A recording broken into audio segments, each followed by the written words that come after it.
கடலோர பகுதிகளை சூறையாடிய சுனாமியின் 11வது நினைவு தினம் நாளை கடைபிடிக்கப்படுகிறது. 10 ஆண்டுகள் கடந்த பின்னரும் நீங்காத நினைவுகளுடன் சோகத்தை தாங்கி நிற்கின்றனர் கடலோர மக்கள். சுனாமி ஏற்படுத்திய சோக வடுக்களை சற்றே திரும்பி பார்ப்போம்.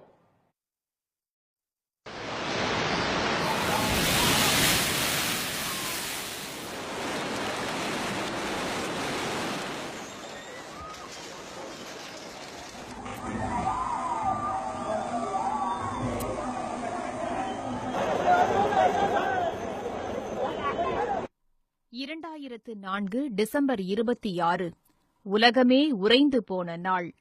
ஆழி பேரலையின் அகோர தாண்டவம் ஆயிரம் உயிர்களை நீருக்கு இரையாக்கியது.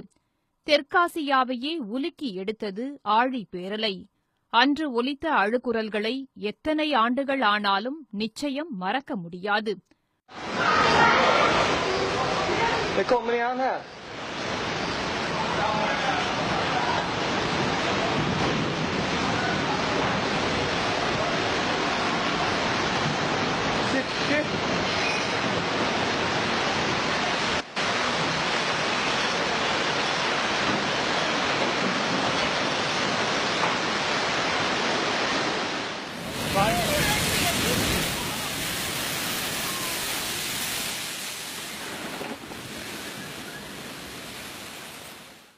தாய்லாந்து நாட்டின் புக்கட் கடற்கரையில் ஆழி பேரலையின் அகோர தாக்குதலுக்கு ஆயிரக்கணக்கான மனித உயிர்கள் மாண்டு கிடந்ததே சாட்சி.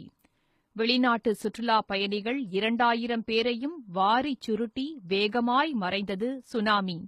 சூன்யமானது பூமி.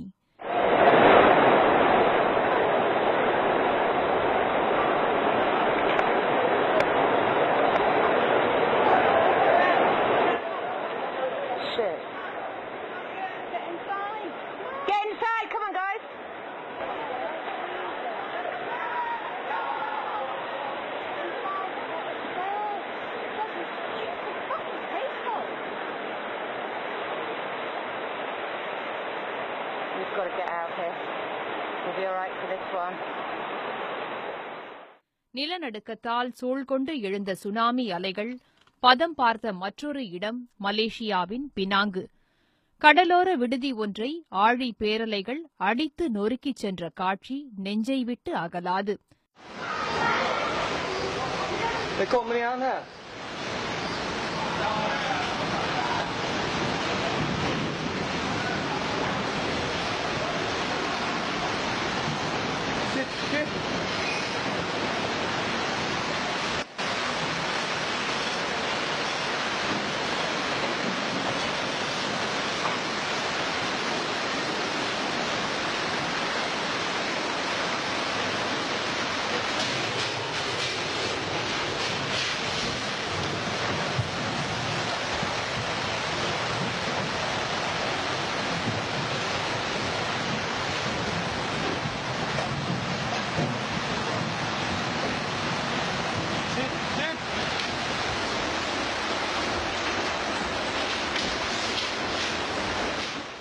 இந்தோனேஷியாவில் பாண்டாஆஸ் என்ற இடத்தில் குடியிருப்புகளை வாரிச் சுருட்டி விழுங்கி கோர தாண்டவத்தை அரங்கேற்றியது சுனாமி அலைகள். சுனாமிக்கு பலியானவர்களின் சடலங்கள் குவியல் குவியலாய் புதைக்கப்பட்ட காட்சி இதயத்தை உறைய வைத்த சாட்சி. Membawa puing-puing bekas gempa.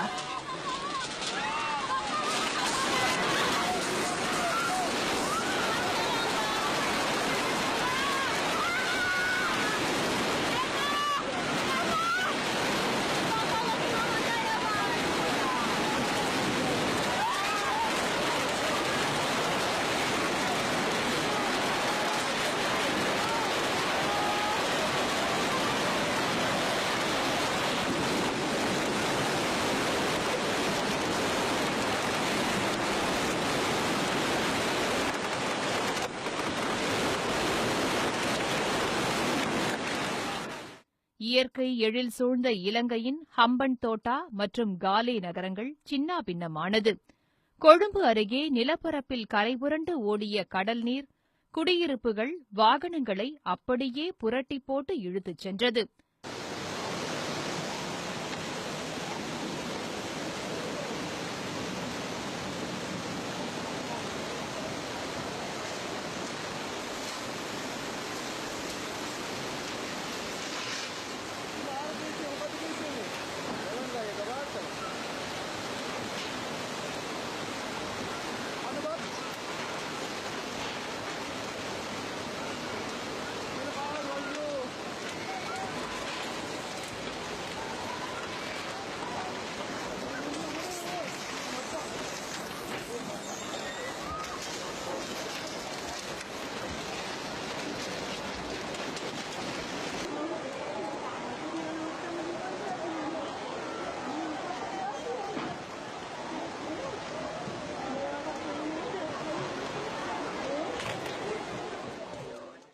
Andaman Nicobar தீவுகள் மற்றும் தமிழக கடலோர பகுதிகளையும் விட்டு வைக்கவில்லை ஆழிப்பேரலை. சென்னை மெரினா கடற்கரையில் சீறி எழுந்த சுனாமி அலைகள் 1/2 கிலோமீட்டர் வரை கரையில் புகுந்து மீனவ குடியிருப்புகளை வாரிச் சுருட்டியது.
குமரி முனையிலோ வானுயர நிற்கும் வள்ளுவர் சிலைக்கு நிகராக எழுந்து விண்ணை முட்டி பேயாட்டம் போட்டன ராட்சத அலைகள்.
தமிழகத்தில் ஆழி பேரலையில் அதிகம் பாதித்தது நாகை மாவட்டம். பார்த்த இடங்களிலெல்லாம் மனிதர்கள் மாண்ட உடல்களாக காட்சியளித்ததை மறக்க முடியுமா? சாது மிரண்டால் காடு கொள்ளாது என்பதை நினைவுபடுத்திவிட்டுச் சென்றது இயற்கை.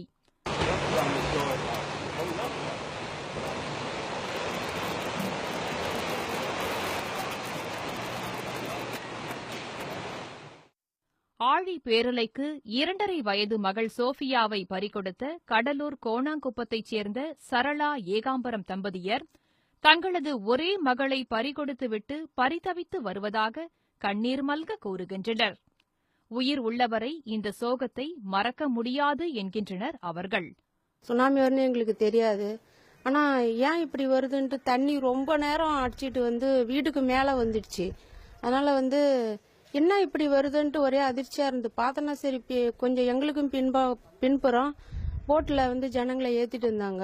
சரி நாமளும் தப்பிச்சு பிள்ளையோட போயிடலான்னு போனோம். ஆனால் நாங்கள் போகிறது அந்த போட்டை பிடிக்கிறதுக்குள்ளே எண்ணெயும் குழந்தை தண்ணி அடிச்சு கடல் தண்ணி ஆற்றுல அடிச்சு விழுந்துருச்சு. நான் ஒரு பக்கம் குழந்தை ஒரு பக்கம் போயிடுச்சு. என்ன பண்ணுறதுன்னு தெரியல. கொஞ்ச நேரம் சென்று என்னை ஒரு போட்டுக்காரங்க தீகி கரை கிட்டுட்டு விட்டாங்க. 10 வருஷம் முடிஞ்சாலும் என் குழந்தைய நாங்கள் இன்னைக்கும் இன்னும் ஒரு கல்யாணமோ அதுவோ இதுவோ எந்த ஒரு ஆடம்பரமும் இல்லை. இந்த ஊர்லயே நாங்க வந்து ரொம்ப எப்படிலாம் எங்களை தாழ்த்திக்கணுமோ அப்படிலாம் நாங்க தாழ்த்திக்கிட்டு எப்படிலாம் அழுவணுமோ எவ்வளவு கண்ணீர் விடணுமோ அவ்வளோ விட்டு நாங்க இன்னும் அழுதுட்டு தான் இருக்கிறோம். இன்னும் நாங்க மனசுல நிம்மதின்றது எங்களுக்கு கிடையாது.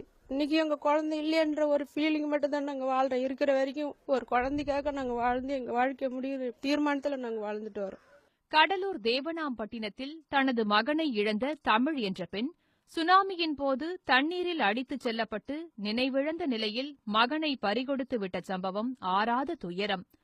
காசு வாங்கி மிட்டாய் வாங்கச் சென்ற தனது பேரனை சுனாமியால் இழந்து 2 தினங்களுக்குப் பிறகு உடலை மீட்டதாக கூறுகிறார் சிறுவனின் பாட்டி. என்கிட்ட உட்காந்து மடியில் உட்காந்து காசு எடுத்துக்கிட்டு சாக்லேட் வாங்க போறாயான்னு நான் மீன் ஏலம் நான் வந்துட்டேன். வந்த பிறகு அது என்ன செஞ்சுதான் அவங்க அப்பா விளையாண்ட போனாருன்னு போய் மீனை பார்த்துட்டு சீச்சின்னு கொண்டு நின்று அவ்வளவுதான். அத மம்மி வீட்டுக்கு போறேன்னு சொல்லி வந்தது. தண்ணி வந்து அலை வந்து அடிச்சுன்னு போய் செத்துச்சு. அன்னைக்கு முச்சூடும் பார்க்கவே இல்லை. அதுக்குள்ள நான் சுனாமியில் அடிச்சுட்டு போய் என்ன செத்துட்டான்னு தூக்கி போட்டாச்சு. என்ன அது அப்படியே எல்லா பிள்ளைங்களும் அப்பா கூட போயிடுச்சு, அவங்க சித்தப்பா கூட எல்லாம் இருந்துட்டாச்சு. என்ன அங்கே ஹாஸ்பிட்டலில் வந்து பார்த்துக்கிட்டு இருந்துட்டாங்க. இருக்க பார்த்து நடுக்க தேடுறாங்க, புள்ளைய காணானும் எங்கேயுமே கிடைக்கல. பார்த்தா வீட்டு உள்ளேயே பீரவும் கீழே அப்படியே செத்து கிடக்குது. அது வந்து தம்பி வந்து அவங்க சித்தப்பா வந்து அந்த சொக்காவில் வந்து பில்லு கீழே குமிஞ்சி எடுக்கிறாரு. காசு எடுக்கலான்னு உளுந்து எடுக்க போறாரு. தலையில் அந்த முடி தெரியுது. பீரவை தூக்கிட்டு பார்த்தா புள்ள அதில் இருக்குது. கடலூர் சிங்காரத்தோப்பில் 12 வயது மகளை இழந்த சேகர் என்ற தந்தை தற்பொழுது அந்த மகள் இருந்தால் திருமண கோலத்தில் பார்த்திருப்பேன் என வருத்தப்படுகிறார். வாழ்வாதாரத்தை திரும்ப பெற்றாலும் தொலைந்து போன வாழ்க்கையை திரும்ப பெற முடியாமல் கடலோர பகுதி மக்கள் இருப்பதுதான் வேதனை.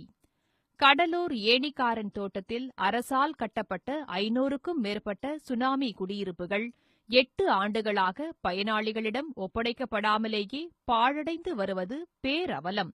அரசாங்கம் வந்து வீடு கட்டி கொடுத்து அந்த வீடு வந்து எந்த பயனற்ற வீடு கிடக்குது. நீங்க அதை பாப்பீங்க, அது ரொம்ப மோசமா இருக்குது. இதுக்கு முன்ன வந்து போன வருஷம் கொஞ்சம் நம்ம மீடியாவிலையும் பேப்பர்லயும் வந்ததால உடனே கொஞ்சம் வெள்ளடிச்சு கொஞ்சம் ஒப்படைச்சாங்க. அது ஒப்படைக்காத காரணம் தான் அந்த வீடெல்லாம் மனிதன் வந்து குடியிருக்க முடியாது ஆயிடுச்சு. ஏன்னா இருந்த ஒன்னும் பாழாயிடுச்சு. அந்த பயனாளிகிட்ட வீட்டுக்காரோட வீட்டை ஒப்படைச்சா அந்த வீட்டை பராமரி பண்ணிக்குவாங்க. ஆனா அரசாங்கம் எந்த நோக்கத்தை செஞ்சு அந்த நோக்கமே சரியில்லை போச்சு. ஆனா தொண்டு நிறுவனம் கொடுத்த வீடு தான் இன்னைக்கு எல்லாம் மக்கள் வாழுது. கவர்மெண்டால கொடுத்த சுனாமி அந்த செல்லமுத்து கிழக்கல வீடு அது வந்து எந்த இதுவும் லாக்கில இருக்கு. அந்த வீடை வந்து தமிழக அரசு மாவட்ட நிர்வாகம் அந்த பயனாளிகிட்ட ஒப்படைக்கணும். இனி இப்படியொரு துயரம் வேண்டவே வேண்டாம் என ஒவ்வொரு ஆண்டும் கடலில் பால் ஊற்றி உறவுகளை தொலைத்தோர் வேண்டுகின்றனர். சுனாமி நினைவுனால அது எங்களுக்கு கருப்பு தினம். அந்த கருப்பு தினம் எந்த மக்களுக்கும் இந்த பேரழிவே வரக்கூடாது.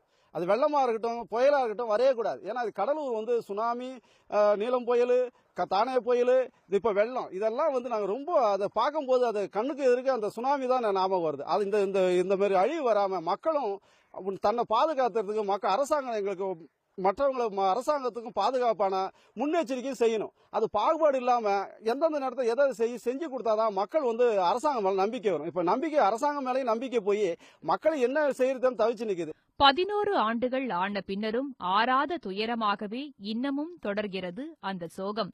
இன்னும் எத்தனை ஆண்டுகள் வந்து போனாலும் சுனாமி ஏற்படுத்திச் சென்ற சோக வடுக்களை மனிதகுலம் மறக்காது என்பதுதான் நிதர்சனம். சன் செய்திகளுக்காக கடலூரிலிருந்து கண்ணதாசன்.